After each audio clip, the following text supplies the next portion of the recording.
Hey everyone, and welcome back to Podcast Infinity, where we give your brain a dose and help you grow smarter. Don't forget all the sources for today's deep dive are linked in the description. You know, we hear the word narcissism thrown around a lot these days, especially online. Right. But it got me thinking, is it really just about being obsessed with your looks, like the myth of Narcissus? Mm-hmm. Or is there something more to it? That's a great question. And you're right, there's a lot more to unpack here than just selfies and filters. The myth of Narcissus is actually a pretty complex psychological tale. Okay, so walk me through it. What's the deeper meaning behind this story? Well, on the surface, it seems like Narcissus is just in love with his own reflection. But the myth also introduces this character named Echo. She's completely smitten with Narcissus, but he rejects her. So what's the significance of Echo in the story? Echo represents Narcissus's inability to connect with others on a genuine level. She's like his own voice reflected back to him. But he can't even recognize it, let alone reciprocate her feelings. So he's so self-absorbed that he can't even see his own reflection, metaphorically speaking. Exactly.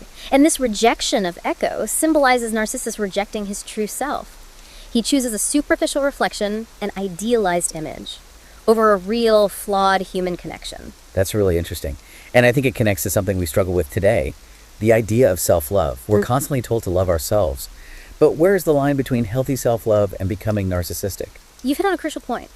The myth suggests that Narcissus doesn't actually love himself. He hates himself, fears his true self, and desperately seeks validation from that reflection.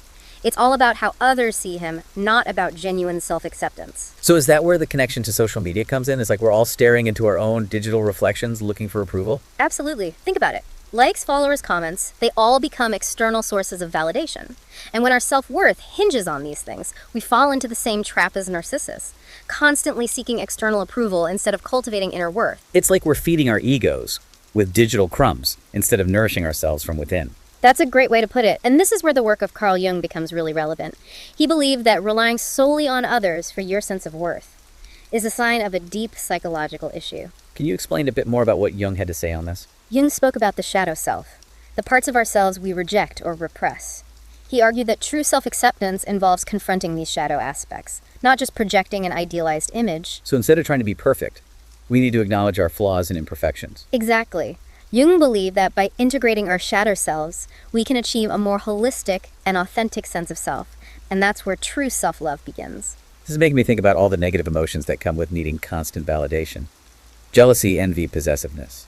The myth of Narcissus touches on these too, right? It does, and it's interesting, because those feelings are often seen as hallmarks of narcissism, but they're also inherently human emotions that we all experience to some degree. So where do we draw the line? When do those normal human emotions become problematic? That's the million-dollar question.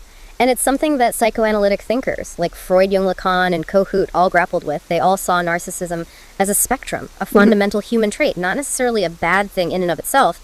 It's about how those traits manifest and whether they become a disorder. So we all have a bit of Narcissus in us, but it's about keeping it in check. Precisely. It's like a fire. A little bit can warm you and provide light, but too much can burn everything down. That's a great analogy. Yeah. So how do we keep that narcissistic fire under control? How do we cultivate genuine self-love without falling into the trap of needing constant external validation? Well, first we need to be aware of those patterns. Notice when you're fishing for compliments, seeking approval on social media, or comparing yourself to others in a way that makes you feel inadequate. It's like being your own detective, right? Investigating your own motivations. Right. Exactly. And once you're aware of those patterns, you can start to challenge them. Ask yourself, why am I doing this? What need am I trying to fulfill? And then think about healthier ways to meet that need. So instead of seeking validation from external sources, we need to find it within ourselves. Exactly. And that can involve exploring your values, your passions, the things that truly bring you joy and fulfillment. It's like shifting your focus from, what will people think of me? But what do I think of me? Yes. And it's not about achieving some kind of perfect self-image. It's about accepting yourself, flaws and all, and recognizing your inherent worth regardless of what others may say or think. Yeah, that makes a lot of sense. But it also sounds really challenging. How do we actually go about building that kind of capable self-worth? It's definitely a journey, not a destination. And it's something we have to actively cultivate. One way is to focus on your actions, not just your appearance or achievements. Engage in activities that align with your values, things that make you feel good about yourself regardless of the outcome. So like volunteering, helping others, pursuing creative projects, things like that. Exactly. Those are all great examples. It's about finding activities that nourish your soul, not just your ego. This is all really resonating with me. It's making me rethink how I approach self-love and how I navigate the world, especially online. I'm glad to hear that. And it's interesting because even some of the traits we associate with narcissism can actually be channeled in positive ways. Wait, really? How so? Well, think about ambition. A healthy dose of ambition can drive us to achieve our goals and make a positive impact on the world. It's all about the motivation behind it. Are you striving for something because it genuinely aligns with your values and passions? Or are you seeking external validation and recognition? So it's about finding that balance between healthy self-belief and needing constant external praise. Exactly. And another trait often seen as negative is a strong sense of individuality. While it can sometimes lead to isolation, it can also be a source of creativity and innovation. Think about artists, entrepreneurs, anyone who dares to be different and challenge the status quo. Often it's that strong sense of self that allows them to break boundaries and create something truly unique. That's a really interesting perspective. It's making me see these so-called narcissistic traits in a whole new light. Maybe it's not about eradicating them completely, but learning to harness them in a healthy way. I think you're onto something there. It's all about understanding the nuances of human psychology and recognizing that even seemingly negative traits can have their place in a well-rounded personality. This has been such an insightful conversation. I feel like I'm starting to understand the difference between genuine self-love and that narcissistic need for constant external validation. I'm glad to hear that. And remember, this is just the beginning of the conversation. There's so much more to explore on this topic. But did you ever wonder, why little kids can dream of being superheroes with zero self-consciousness? That's such a great observation. That's actually linked to narcissism. And it highlights something really important about how psychologists view narcissism. But in a much more complex way than we usually imagine. Those fantasies of being Superman or Batman, that's actually considered normal narcissism in children. So it's like we all start with a little bit of healthy narcissism built in. Exactly. From a psychoanalytic perspective, it's actually a necessary part of development. But there's a big difference between a child's grandiosity and what happens when these patterns persist into adulthood. So when does that childhood superhero complex become a red flag? Well, imagine someone who's, say, over 60 and still fundamentally sees themselves in that way. That can be a sign of what's clinically called delusions of grandeur. Basically, a distorted view of their own importance and ability. Okay, so there's a point where it crosses over from normal development into something potentially problematic. But how does that happen? Why do some people get stuck in that childhood narcissism while others grow out of it? Well, there are a few different theories about that. Freud, for example, believed that narcissism in children acts as a sort of protective mechanism, a bodyguard, until they develop more emotional maturity. So it's like a shield that eventually becomes unnecessary. That's a great way to put it. But another psychoanalyst, Michel Blant, had a different take. He argued that early narcissism isn't something we're all born with. It actually develops in response to unmet needs in childhood. So two different origin stories for the same psychological trait. Exactly. Blant's theory is that if a child doesn't receive enough love, attention, or care, they turn inward, focusing on getting their own needs met, even at the expense of others. This can lead to what he called a flawed ego. That term flawed ego really makes you think. It suggests that narcissism isn't just about being selfish. It's a deeper issue with how someone views themselves and interacts with the world. Absolutely. Think of it this way. If a child's emotional needs aren't met, they're essentially left in a barren landscape, trying to find nourishment wherever they can. Blant argued that this is where narcissism comes in. It's a survival strategy, a way of trying to grow their own food emotionally, in an environment that feels lacking. So narcissism can actually be a way of compensating for something that's missing. That's a really different way of looking at it. It also helps explain why people with narcissistic tendencies often seem so demanding. Yeah. And never seem satisfied. That's a really astute connection.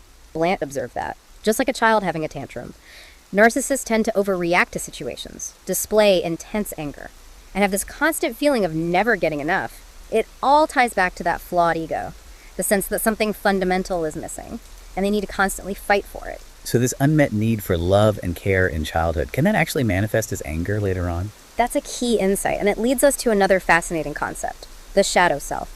Carl Jung, a very influential psychologist, proposed that we all have this hidden part of our personality where we bury the emotions we learn to suppress as kids. So are you saying that for people who develop narcissistic tendencies, their shadow is full of anger from those early experiences of not having their needs met? Precisely. All that unprocessed anger and hurt gets pushed down into the shadow. But here's the thing. It doesn't just disappear. It festers and finds ways to express itself, often in unhealthy ways. Okay, now this is where it gets really interesting. How does that hidden anger actually show up in their behavior? One way is through what's called projection.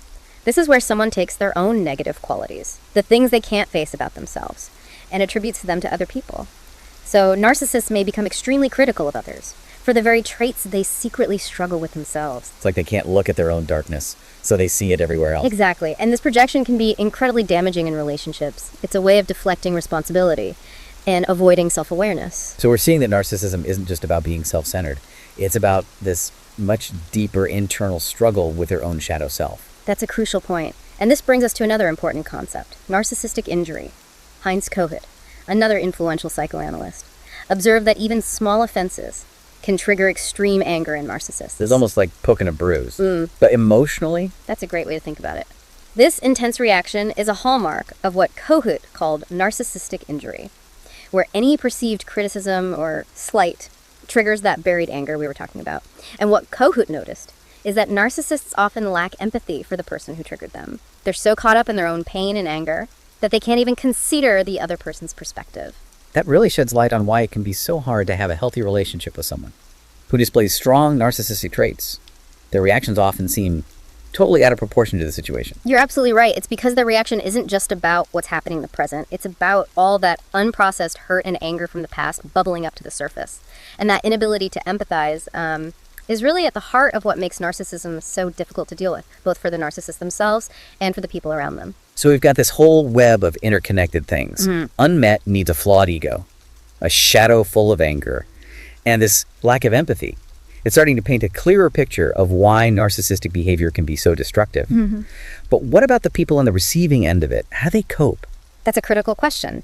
And it's something we could definitely spend a whole other deep dive unpacking. But what I want to emphasize right now is that understanding these psychological dynamics is essential for anyone dealing with narcissism in their own life, whether it's someone they're close to, or even recognizing these patterns in themselves. It's like having a decoder ring to understand what's really going on beneath the surface. Exactly. Once you start to see these patterns, the overreactions, the projection, the lack of empathy, it can help you detach from the emotional intensity of the situation and respond in a more constructive way. So knowledge really is power when it comes to dealing with narcissism. Absolutely. It can empower you to set boundaries, protect yourself, and avoid getting caught in those destructive cycles of blame and anger that can be so common in these types of relationships. This has been so helpful for understanding not just the why behind narcissistic behavior, but also some strategies for how to navigate it. And it's important to remember that we're just scratching the surface here. There's so much more to explore, like the different types of narcissism, the influence of culture and society, and of course the question of how to heal from the wounds caused by narcissism. It's a whole other rabbit hole, right? But before we wrap up, is there anything else from the research you think is especially important for our listeners to take away from this? I think one of the most important things to remember is that narcissism exists on a spectrum. Not everyone who displays some narcissistic traits has a full-blown personality disorder. So it's not as simple as just labeling someone a narcissist. Right. And even within the diagnosis of narcissistic personality disorder, there's a lot of variation. Some people might be more outwardly grandiose and attention-seeking, while others are more covert and manipulative in their behavior. So there's a whole range of ways narcissism can express itself. Exactly. And that's why it's so important to avoid making generalizations about people and instead focus on understanding the unique dynamics at play in each situation. It's also crucial to remember that behind every narcissistic behavior, there's a wounded human being. That's a powerful reminder. It's easy to get caught up in the negative behaviors and forget that there's a person struggling beneath the surface. And while it's essential to protect ourselves from harmful behavior, we can still approach these situations with empathy and a desire to understand. So it's about finding that balance between setting healthy boundaries and recognizing the humanity of the person who's struggling. Precisely.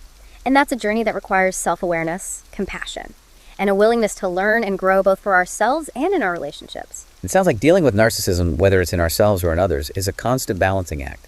It's about recognizing the hurt, understanding those defense mechanisms, and trying to find ways to create healthier patterns. I think that's a really insightful way to put it. It's a journey of self-discovery, both for the person struggling with narcissism and for everyone around them. We've learned so much in this deep dive. Narcissism is clearly way more than just selfies and self-obsession. It can be rooted in unmet childhood needs, a flawed ego, a shadow full of unprocessed anger, and this really profound lack of empathy. And I think it reminds us that behavior, especially difficult behavior, is often a symptom of something deeper going on. If we can understand those deeper roots, we can start to approach these challenges with more compassion and wisdom. Narcissistic anger. Well, it's anger that's completely disconnected from empathy. Okay. It's not just being mad. Yeah. It's about total inability to see things from the other person's perspective. And that can make it really intense. Whoa, absolutely. The source that we're looking at today Yeah. even mentions this. Obsessive thirst for revenge. Yeah. Imagine someone holding on to that anger. Oh, yeah. Or just plotting for years. Absolutely, and that's what makes this type of anger so dangerous. Right. It can fuel some pretty destructive behavior.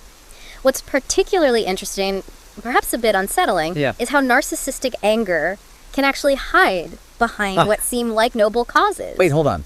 How can anger be noble? Think about it. Those grand narratives that we sometimes hear, those fix-the-world crusades, even really intense religious fervor, the source material argues that these can all become vehicles for narcissistic anger. Okay. Where rage and revenge are masked as something righteous. So it's like a wolf in sheep's clothing. Exactly. Someone might seem like they're fighting for a good cause. Yeah. But underneath, it's all driven by this self-centered rage. Precisely.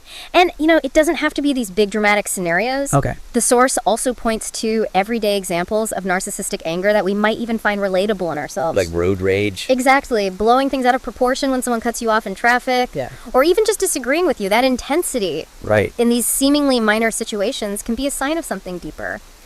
Okay, now I'm starting to get a little nervous. Yeah. I mean, we've all had moments where we've overreacted to something small. Of course. So how do we know if it's just a bad day or something more serious? That's an important distinction to make. Yeah. And this is where the source makes a crucial point about diagnosis. Okay. Labeling everyone who has a bad day as a narcissist is not only inaccurate, Right. but can actually be harmful. Yeah.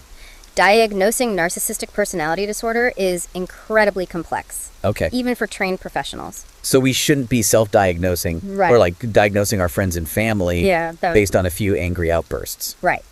Using psychology as a weapon to label others can be, in itself, a narcissistic tendency. Oh, wow. We need to remember that these are clinical terms with specific criteria, Yeah. and it's not up to us to make those judgments. That makes sense. So if we can't just label everyone who gets angry as a narcissist, Right. what are some of the other signs or patterns Yeah. we should be looking out for? Especially if we're trying to, understand the people around us better. Sure. And maybe avoid those Yeah. who might be harmful.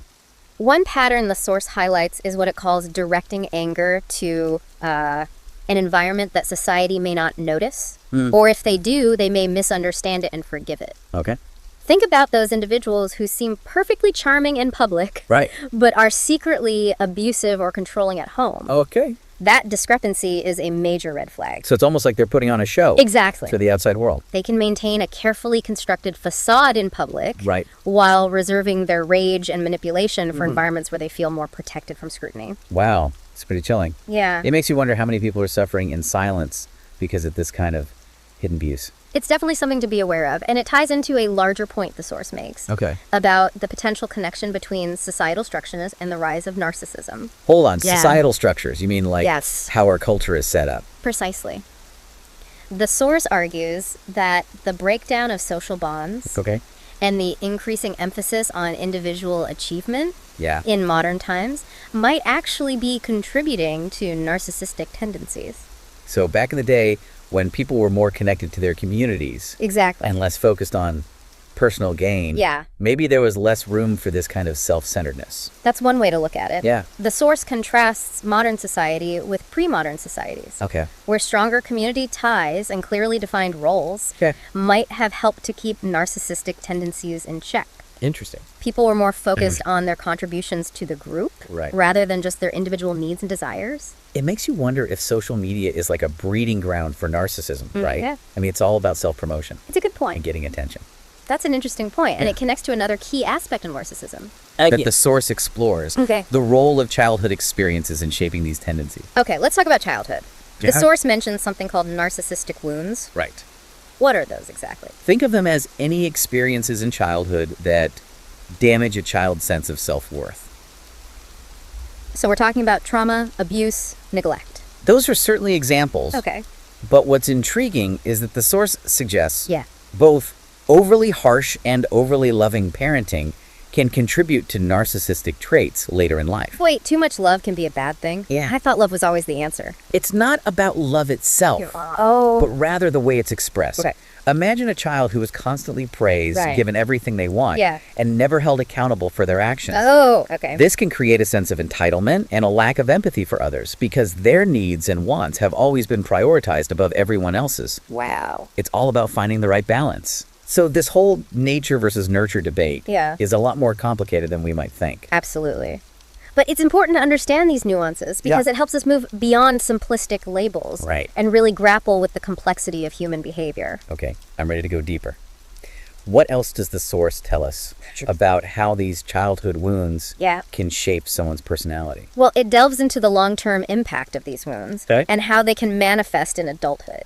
Okay. Imagine someone carrying these unseen wounds into their adult life. Right. They might become hypersensitive to criticism, Okay. constantly seeking validation Right. to compensate for that early damage to their sense of self-worth. Yeah. Or they might develop a defensive shell, Okay. pushing others away to avoid the risk of further hurt. So it's like a self-protection mechanism. Exactly. Yeah. But these coping strategies, Yes. while understandable, Yeah. can actually perpetuate those negative patterns. Oh, okay. They might isolate themselves from genuine connection, Right. sabotage relationships, or even lash out at others in an attempt to control the narrative and protect their fragile ego. It's a vicious cycle then. It is. Those early experiences create these wounds, Yeah. and then the way they try to cope with those wounds just leads to more pain and isolation. That's precisely what makes this topic so challenging. Right. But there's also a sense of hope within the source material, Oh, good. because it acknowledges the significant shift that's happening in the field of psychology Okay. when it comes to understanding personality disorders. Oh, yeah. You mentioned earlier the ICD-11. Right. Remind us what that is again. The ICD-11 is like the global standard Okay. for diagnosing mental health conditions. Right. And what's fascinating is that it's moved away from distinct categories for personality disorders, Yeah. like narcissistic personality disorder. So they're not using those labels anymore. Not in the same way. Oh. Instead of trying to fit everyone into these rigid boxes, Right. the focus is now on a dimensional model. Yeah. This means looking at the severity Right. of someone's difficulties with identity and relationships. Why is this change so important? Well, think about it. By moving away from these rigid categories, Right. we can better capture the nuances of human experience. Okay. It recognizes that people don't always fit neatly Yeah. into these predefined labels, Right. and that there's a spectrum of severity Yeah. when it comes to personality difficulties. So it's a more personalized approach. Exactly. Okay. And this shift is particularly relevant for your generation, Okay. those between 16 and 25. All right. You're at a stage where you're exploring your identities, Yeah. figuring out who you are in the world. Right. This new approach to understanding personality acknowledges that fluidity and allows for a more nuanced and individualized understanding of mental health. Okay. That makes a lot of sense. But I have to admit, this whole conversation has been a bit heavy. Yeah. We've talked about rage, manipulation, childhood wounds, Yeah. and Yeah. now even societal influences. Yeah. It's kind of a lot to process. I understand. Yeah. It can feel overwhelming to delve into these darker aspects of human behavior. Right. But I think it's important to remember that even within this complexity, Okay. there's a message of hope woven throughout the source material. Oh, tell me more about that. Well, it emphasizes that we're not simply prisoners of our past Yeah. or our mental health challenges. Right. Even those who have experienced significant trauma or difficult childhoods have the capacity for growth and change. So there's a chance to break free from those negative cycles. Absolutely. And that's where the conversation takes a really interesting turn. Okay. Source asks this provocative question. Okay. If admiration is the oxygen narcissists breathe, what fuels a YouTuber? That's a good one. Yeah. I think. The answer, according to the source, is the same. Admiration. Really? Think about it. Likes, comments, subscribers. Yeah. It's all about seeking validation and attention. Wow, you're right. Right. It's like social media is this giant echo chamber of narcissism. And it's not just YouTubers. Right. Think about influencers, politicians, celebrities. Oh, yeah? They all thrive on that same kind of attention. Right. And we, as consumers of that content, are often complicit in feeding that cycle. So it's not just about individual responsibility, Right. but also about the systems Yeah. that incentivize this kind of behavior. Precisely. Okay. We're all part of this larger ecosystem, and it's important to be aware of the forces at play that might be contributing to the rise of narcissistic tendencies. But if we're all caught up in this system, Yeah. what can we do about it? How do we break free? That's where self-awareness comes in. Okay. It's about being honest with ourselves about our motivations. Okay. Why are we posting that selfie? Why are we sharing that opinion? Are we genuinely trying to connect with others, or are we just seeking validation for our own egos? So it's like checking our intentions Right. before we hit that post button. Exactly. Okay. And it's not about being perfect or never seeking attention. Right. It's about being mindful and intentional about how we're engaging with the world, both online and offline. Right. It's about asking ourselves, am I contributing to a culture of empathy and compassion? Right. Or am I feeding the narcissistic beast? Okay, I'm feeling a little called out right now. Sure. But seriously, it's a good point. Yep. Yeah. We all have a role to play in shaping the kind of world we want to live in. And that brings us to another crucial point the source raises. Okay. The role of forgiveness. Interesting. Can we and should we forgive someone who has hurt us with their narcissistic anger? That's a tough one. It is. Because on one hand, forgiveness sounds really noble and enlightened. Yeah. But on the other hand, doesn't it kind of let the narcissist off the hook? That's a valid concern. Yeah. And I think it speaks to a common misunderstanding of what forgiveness really means. So what does true forgiveness actually look like? It's not about condoning the behavior Okay. or minimizing the harm that was done. Right. True forgiveness is about releasing ourselves from the grip of anger and resentment. Okay. It's about choosing to let go of the pain and hurt that we're carrying, not for the other person's sake, Yeah. but for our own. So forgiveness is more about our own healing Exactly. than about the person who wronged us. It's about recognizing that holding on to anger and bitterness only hurts us in the long run. Right. It keeps us trapped in the past, prevents us from moving forward, Yeah. and can even have negative impacts on our physical and mental health. Okay, I'm starting to see the benefits of forgiveness. Yeah. But I have to be honest, it feels almost impossible sometimes. It can? Like, how do you forgive someone who just doesn't seem to care about the pain they've caused? That's a really important question. And the source actually provides some guidance on this. It suggests that we start by trying to understand the roots of the narcissist's anger. Okay. Remember, this type of anger often stems from deep-seated insecurity, a fragile ego, Right. and a need to protect themselves from perceived threats. So it's like they're lashing out because they feel threatened or vulnerable in some way, Exactly. even if we don't see it that way. And while that doesn't excuse their behavior, Right. it can help us to develop a sense of compassion for them. Okay. It allows us to see them not just as villains, but as wounded individuals who are struggling with their own inner demons. Okay, I can see how understanding their perspective might help. Yeah. But how does compassion actually lead to forgiveness? Right. It still feels like a big leap. When we cultivate compassion, we're essentially choosing to see the humanity in the other person, Okay. even when they're not showing us theirs. Right. And when we can see their humanity, Yeah. it becomes easier to let go of the anger and resentment that we're holding on to. But what about justice? Sure, Doesn't forgiveness just let them get away with their bad behavior? that's a common misconception. Okay. Forgiveness doesn't mean condoning the behavior or excusing it. Right. It also doesn't mean